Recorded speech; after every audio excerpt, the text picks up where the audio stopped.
Up to this point, you have learned what it requires for a contract to include a lease. You learned how to identify an asset in the contract, and how to assess whether the customer has the right to control the use of that asset.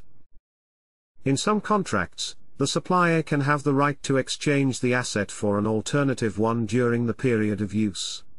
This is because of what is known as the supplier's substitution rights, and if these rights are assessed at the inception of the contract to be substantive rights, then the contract is not a lease contract, or doesn't include a lease component, because the asset contracted for can be replaced anytime by the supplier during the period of use, making it difficult to identify the leased asset. To have a substantive substitution right, two conditions must be satisfied. First, the supplier should have the practical ability to substitute the asset. Examples of this ability might be that the supplier has an inventory of similar assets that are readily available for making the substitution. Or if an alternative asset is not available on hand, the supplier can source it from the market within a reasonable period of time to execute the substitution. Additionally, the supplier can substitute the asset at his own discretion without the customer's approval. In other words, the customer cannot prevent the supplier from substituting the asset. Also, this practical ability should be present throughout the entire period of use. If the supplier can only substitute the asset on or after a particular date, or only upon the occurrence of a specified event, then the supplier does not have the practical ability to substitute the asset. The second condition is that the supplier is expected to benefit economically from the substitution.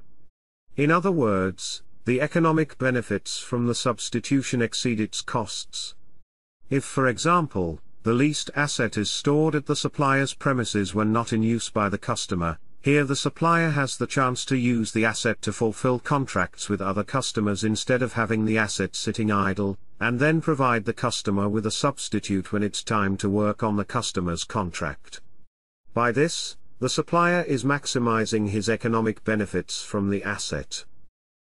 On the other side, the costs of substituting the asset when stored at the supplier's premises would be much lower than the costs involved if the asset was stored at the customer's premises or elsewhere.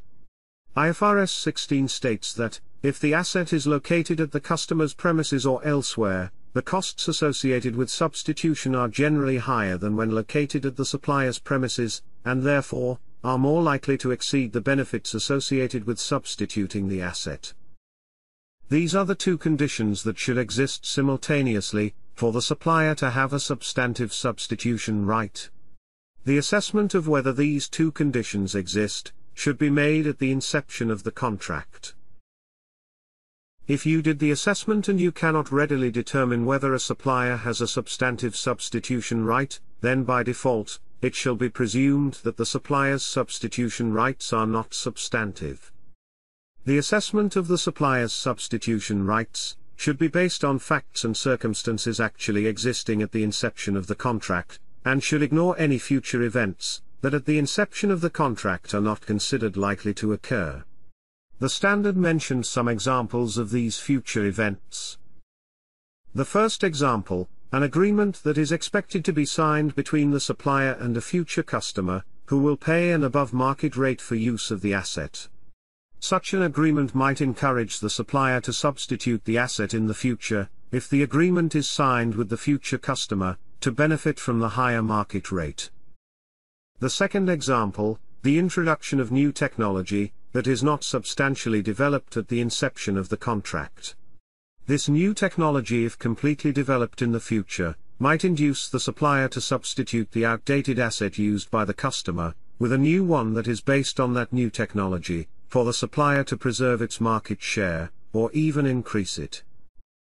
The third example, an expected substantial difference between the customer's actual use of the asset, or the actual performance of the asset, and the use or performance considered likely at inception of the contract, which might encourage the supplier to substitute the asset with another one, that is more suitable for the current activity level of the customer.